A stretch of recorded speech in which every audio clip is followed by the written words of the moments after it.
My hands were shaking, not from the cold but from a fire deep inside. I gripped the teacup, my knuckles white, watching the hot tea spill onto my favorite blanket. I didn't care. The heat on my skin was nothing compared to the heat in my soul. My daughter Celeste stood across from me. Her face was like a wall of ice. She just said words that hit me harder than any punch. "Mom, I want a classy wedding. No poor people." She looked at me and her eyes were empty. In that second I knew she was talking about me. Me, Agnes. A grandmother who has seen a lot of things. A woman who lived through so much, but this was different. This was my own child, the one I raised alone. This is my true story of resilience. If you want to hear a survival story about a mother's heartbreaking and getting strong again, you need to listen. I could see the words hanging in the air between us. They were like sharp knives. My heart hurt so much I could barely breathe. I looked at her, my baby girl. The one I worked 3 jobs for. The one I loved more than life itself. I gave up everything for her. My old house, my savings, my peace. I gave it all so she could have a better life. And she was throwing it all away, spitting on it. She looked at me and called me poor. I felt the heat rise in my chest. This was not just about a wedding. This was about her new life. She wanted to forget where she came from. She wanted to erase me from her story. I could still see her little face in my mind, her small hands holding mine. I thought we were a team. Her fiancé, a man named Liam, stood right behind her. He had a smug smile on his face.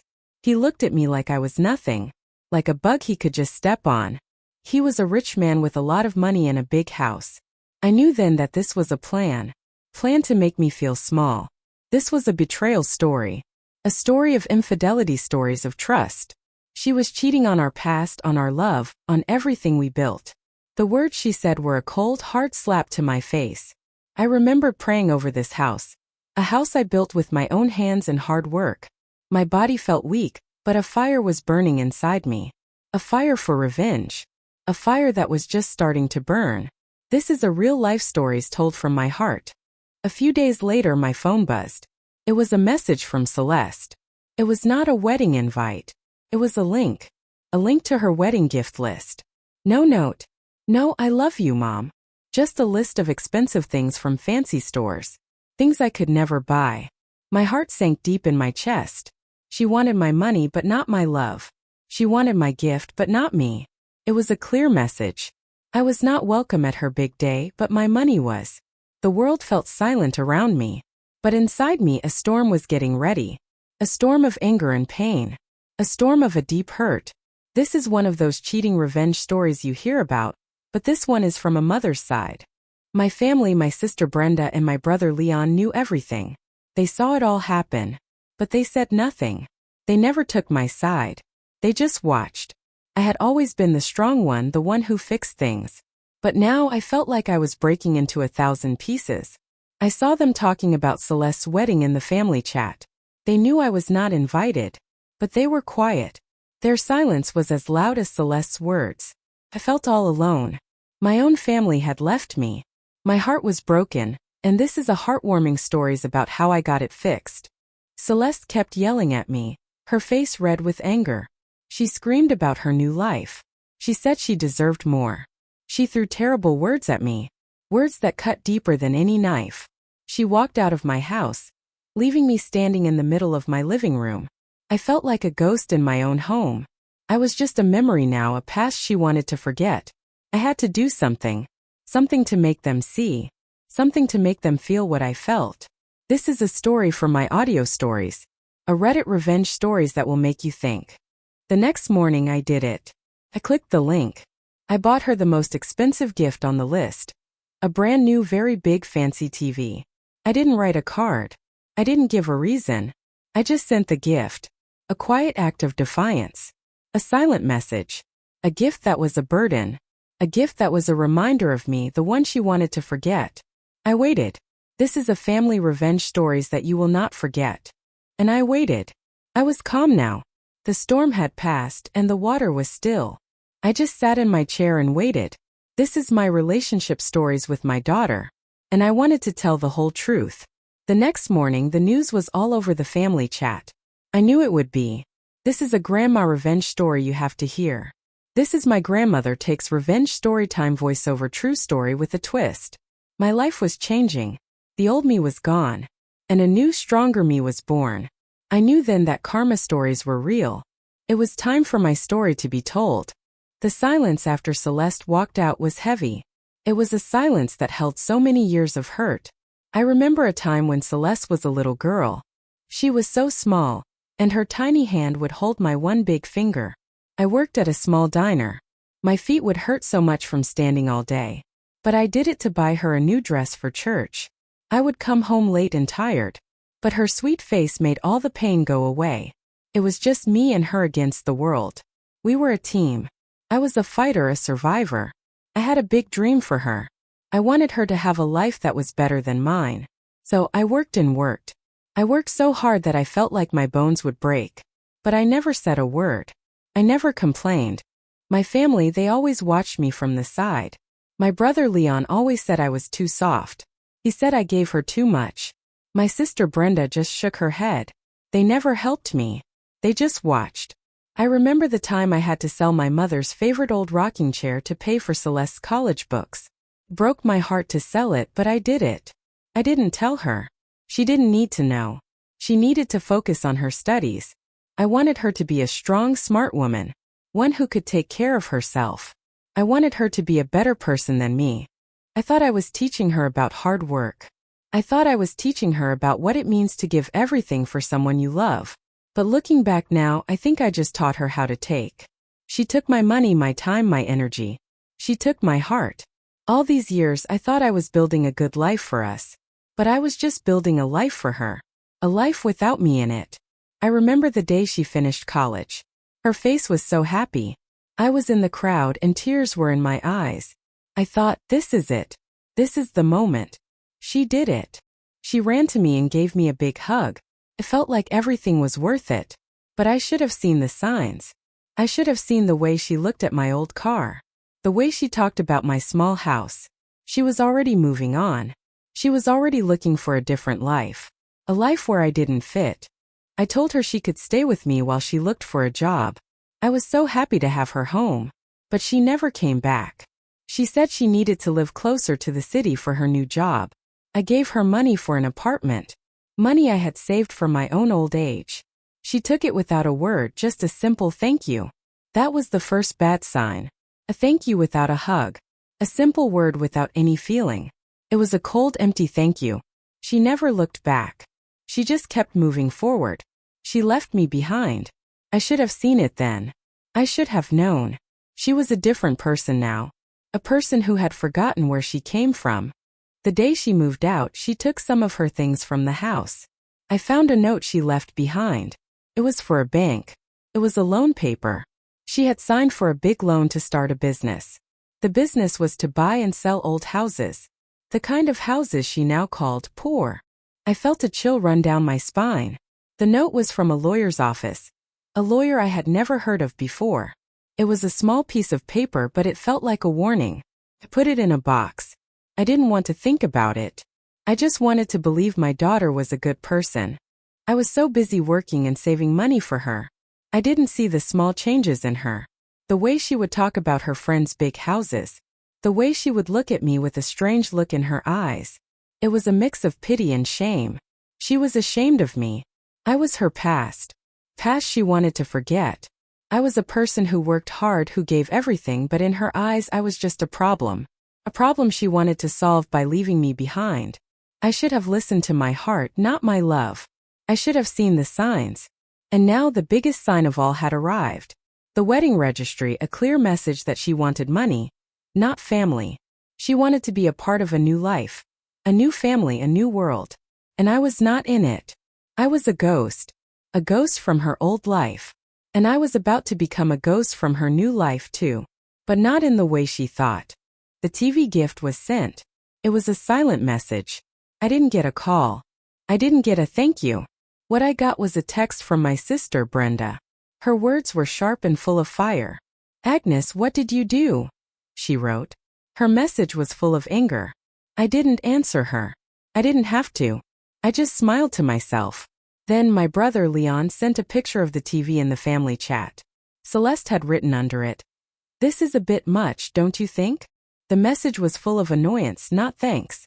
It was as if she was mad at me for sending such a big gift. It was a sign. She wanted a gift, but she didn't want me. She wanted to show off her new things, but she didn't want to show off her mother. I started to put the pieces together. It was not just Celeste. It was a plan. A plan to take what was mine. I had a small piece of land. It was not much, but it was from my grandparents. It was all I had left. I had planned to build a small house on it for my old age. A few years ago, Celeste and Liam talked to me about it. They said they wanted to help me build a small house on the land. I was so happy. I signed some papers they said were for the building plans. I trusted them. I trusted my own daughter. But now, looking back, I know they tricked me. They used me. I had been so happy, so excited. I was so foolish. They took my land. It was my last piece of home. My cousins, my aunts, my nephews, they were all in on it. They knew. They saw me give everything to her. They saw me sell my old things, my mother's rocking chair. They saw me work myself to the bone. And they said nothing. They just watched from the side. My neighbor, Miss Clara, a sweet old lady who always brought me cookies, came to me a few weeks ago. She told me a rumor. A rumor that Celeste and Liam were talking to a lawyer about my land. He left her here. No, Miss Clara, I said. My daughter loves me. She would never do that. I was so blind. I was so full of love for her that I couldn't see the truth. Now, as I looked at the family chat, I saw their faces. Their quiet faces. They were all in on it. They all knew. They were all part of the plan. They wanted me to be a nobody. A person they could feel sorry for. I looked at the TV gift list. I had given her a TV that cost more than my car. A TV that was so big, it would barely fit in her new fancy apartment. I had given her a gift she didn't want. A gift that was a burden. A gift that was a reminder of me, the one she wanted to forget. I felt a cold chill run through my body. I was done. I was done staying quiet. I was done being the person they laughed at. I was done being the silent victim. I was going to fight back. I went to the city office. I asked about my land. The man there looked at his computer. He said the land was sold 2 years ago. My heart dropped. 2 years ago. That was when Celeste and Liam had me sign the papers. I felt a cold anger rise in my chest. The man told me the land was sold to a new owner. The new owner was not Celeste or Liam. It was my sister Brenda. My own sister. The one who had always been so quiet. The one who had always said I was too nice. My world went dark. I couldn't believe it. Brenda was the one behind it all. She used her own niece, my daughter, to get what she wanted. She had always been jealous of me. She had been waiting for her chance. And she took it. I felt shock but also a strange sense of calm. It wasn't just my daughter's betrayal. It was a plan. A terrible, cruel plan. I felt a new strength inside me. A new fire. I was no longer a victim. I was a fighter. I was done being a puppet in their game. I was going to take back what was mine. I was going to show them all who Agnes really was. And I was going to do it with a quiet strength they had never seen before.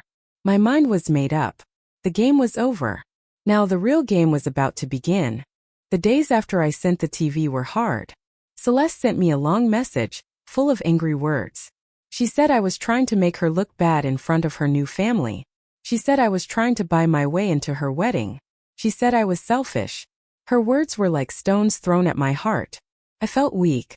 I felt my body shake. I couldn't eat. I couldn't sleep. The pain was too much. I looked around my small house. It was full of memories. Memories of Celeste. Her drawings on the fridge, her old school books, her baby pictures. They were all just making fun of me. They were a reminder of a love that was gone. I sat in my chair just staring at the wall. My mind was empty. My body was tired. I felt a great sadness. A sadness so deep I felt like I was drowning in it. I started to cry. I cried for my past. For my broken heart. For the daughter I had lost. I cried for my dreams that had turned to dust. I cried until my eyes were dry and my head hurt. I felt so alone. I felt like the world was a dark place and I was all by myself. I felt like I had no one. Not even myself. I felt like a worthless person. I had given everything and I had nothing left. I was at my lowest point. I found myself in my mother's old room. It was dusty and quiet. I opened her dresser and found a box. In it were her old things. Her church hat, a small Bible, and a letter. A letter she told me to open only when I felt like I had lost everything. I opened it. It was full of love. Full of strength. A letter from a woman who had lived through a lot. She told me to remember my strength. She told me to remember who I was. I felt a tear roll down my face, but this time it was not a tear of sadness. It was a tear of new power. The letter reminded me of the woman I was. The fighter. The survivor. The quiet, gentle soul who could do anything. I took a deep breath. I was not worthless. I was a survivor. I was not going to let them win. I was not going to let them take my peace. I was not going to let them take my dignity. I was going to fight back. I was going to fight for myself. I got up from the floor. My knees hurt, but I stood up. I walked to the kitchen and got a glass of water. I looked at myself in the window's dark glass. I was not broken. I was a woman who was just getting started. Then the doorbell rang. It was Miss Clara. She had a plate of cookies in her hand. She looked at me, her eyes full of kindness. She didn't say a word. She just sat next to me and held my hand. Her hand was warm and her touch was so gentle. I felt a small spark of hope. She was a quiet watcher from the outside. She saw the truth. She knew what was happening. She was my light in the dark. She just sat with me, giving me a quiet strength. After Miss Clara left, I knew what I had to do. I had to get the legal papers. I had to get everything I needed to fight them. I was no longer the quiet Agnes. I was a woman with a plan. A woman with a fire in her heart. If you've ever had to build your life back up from nothing, if you've had to fight for what is yours, stick with me. This is where my story gets good. This is where the fight begins. This is my emotional video true story. This is a motivational tales of a woman who found her strength again. This is my story. After reading my mother's letter, my mind was so clear. The sadness was gone. In its place was a cold, hard fire. I went to the city office. I asked about my land. The man there looked at his computer. He said the land was sold 2 years ago. My heart dropped to my stomach. 2 years ago. That was the exact time Celeste and Liam had me sign those papers. I had trusted them so much. I felt a cold, deep anger. But then the man at the office said something that made me feel sick. The new owner was not Celeste or Liam. It was my sister Brenda. My own sister. My world just went dark. I could not believe it. Brenda was the one behind it all. She used her own niece, my daughter, to get what she wanted. She had always been jealous of me. Jealous of my life. Jealous of the love my mother gave me. She had been waiting for her chance. And she took it. I felt a shock but also a strange sense of calm. This was not just my daughter hurting me. This was a plan. A bad, cruel, dark plan. I felt a new strength inside me. A new fire. I was no longer a victim. I was a fighter. I was done being a puppet in their game. I was going to fight back. Then a knock on my door. It was my niece Ava, Brenda's daughter. Ava was a smart girl, a law student. She looked at me, her eyes full of sadness. She said she was sorry. She said she knew everything. She said her mother was a terrible person. Ava had found a copy of the legal papers in her mother's desk. The papers showed that Brenda had tricked me. She had used her own daughter and my daughter to steal my land. Ava gave me the papers. She told me she wanted to help. She said she was tired of her mother's lies. She was my surprise helper. She was my hope. I looked at the papers, my hands no longer shaking. I saw the truth in black and white. I saw all their lies. I saw their wicked plan. I was no longer the quiet grandmother who sat at home crying. I was a woman on a mission. I was going to get back what was mine. I was going to teach them a lesson. I was going to show them that a gentle soul can have a fierce fire. I looked at the papers and I smiled. A cold, hard smile. The game was on. I was ready to fight. I looked at Ava. She was so young, but she had a strong heart. She was a good person. She told me everything. She told me how Brenda had told Celeste that the land was worthless, that I was going to lose it anyway, that it was better for them to take it now and give it to her. Celeste had believed her aunt. She had believed her lies. This made the hurt even deeper. My own sister had poisoned my daughter's mind. She had turned my own child against me. She had used my daughter's dreams of a better life to hurt me. But now I had the papers. I had the truth. I had Ava. I was ready. I was going to fight for my land. I was going to fight for my name. I was going to fight for my dignity. I was going to show them that I was not a weak old woman. I was a strong woman. A woman who had survived everything. A woman who would not be tricked again. I was going to win. And I was going to do it with a quiet power they had never seen before. My mind was made up. The real game was about to begin. With Ava's help, I started to take action. I went to a lawyer. A tough woman with a sharp mind. I showed her the papers Ava gave me. She looked at them and said, "This is a crime, Mrs. Agnes. We filed a lawsuit." It was like I had set a fire in the family. The news spread fast in the family chat. My sister Brenda sent me messages full of hate and fear. She called me a traitor. She called me a liar. I didn't reply. I just smiled. She was scared. For the first time she was scared. She had thought she had one.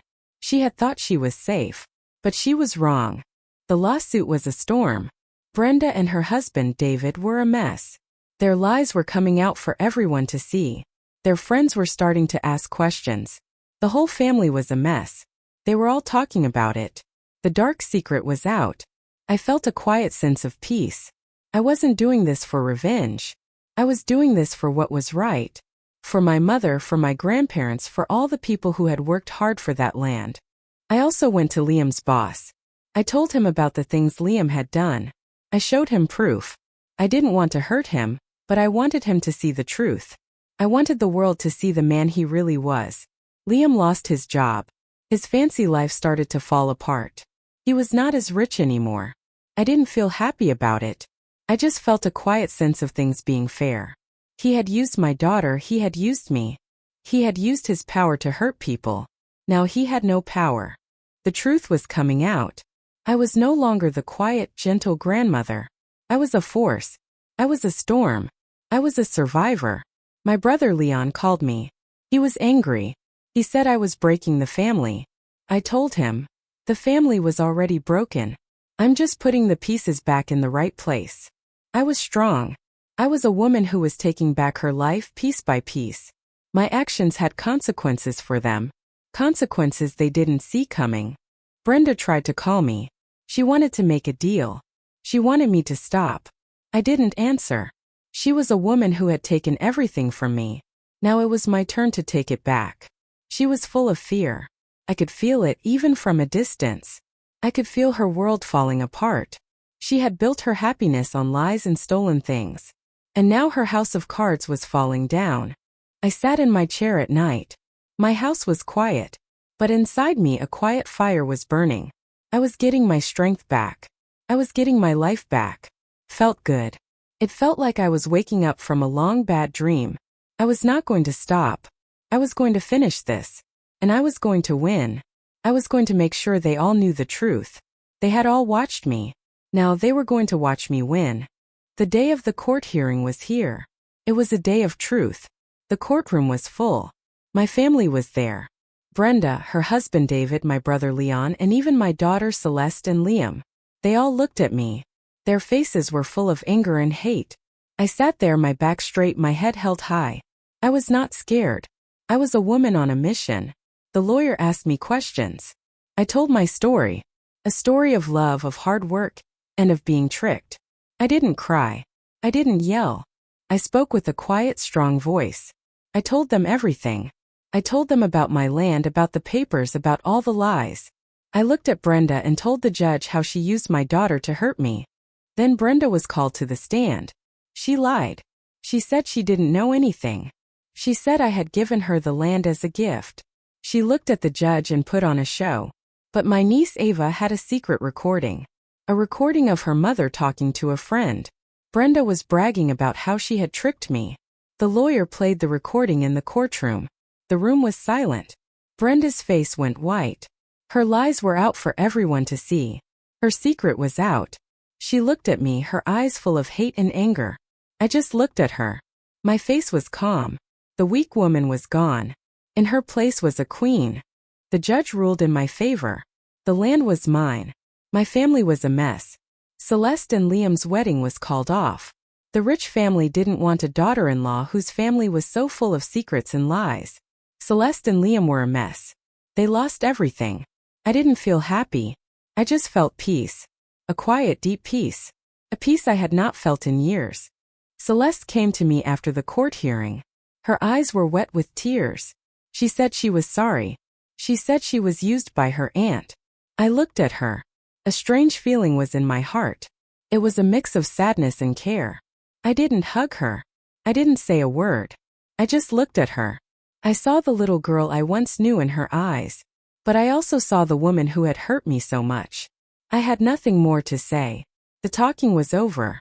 The fight was done. I had won. I walked out of the courtroom, my head held high. I was not a victim. I was a survivor. I was a woman who had lost everything and had won it all back. I walked away from the courtroom stronger, more powerful, and finally free. I had fought for my land, for my name, and for my dignity. I had won. I left them all there. A family full of hurt and broken trust. I walked into the sunlight a free woman. I was a new person. And I was ready for my new life to begin. It's been a few years now. The land is mine again.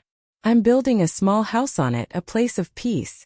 My life is quiet now, but it's a good quiet. I sit on my new porch every morning drinking my tea. I think about everything that happened. My daughter Celeste is working at a small shop now. She's not rich, but she's learning what it means to work for what you have. She calls me sometimes. She doesn't talk about money.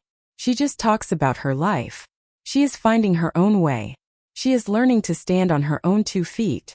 Liam is gone. He moved to a new city. He lost his power. He is not a big shot anymore. My sister Brenda is in deep trouble. She has a lot of legal problems. She lost her husband, her friends, and her family. She is a broken woman. She calls me sometimes, but I don't answer. I just let the phone ring. I have nothing to say to her. My niece Ava is a good lawyer now. We are very close. She is my family. She is the good that came out of all the bad. I learned a lot from this. I learned that money can make people ugly, can make them do bad things. I learned that love can make you blind, can make you trust people who want to hurt you. But most of all, I learned that a gentle person can be a warrior. I learned that survival isn't just living. It's choosing your worth every day. It's about standing up for yourself, even when you're scared. It's about saying no when you want to say yes. It's about finding your voice. I found mine, and I'm never going to lose it again. I built a fence around my land, a strong fence. It's not to keep people out. It's to keep my peace in. It's a sign that I am a fighter, a survivor, person who will not be broken. I walk on my land every day. I feel the sun on my face and the ground under my feet. This land is not just dirt. It is my past, my present, and my future. I want you to know this story. I want you to learn from it. If you are a survivor, if you have had to fight for your peace, if you have had to fight for your dignity, remember your story matters too. You are strong. You are a fighter. You are a survivor. This is not just a story. It is a lessons learned story. It is a fascinating moving tales of a woman's life. It is a narrated life stories that shows how a person can change. It is a motivational tales for anyone who is fighting. This is the end of my story, but it is just the start of my new life. It is a peaceful life, a good life, a life I fought for. If you're a survivor, if you've had to fight for your peace, if you've had to fight for your dignity, then subscribe now. Your story matters too.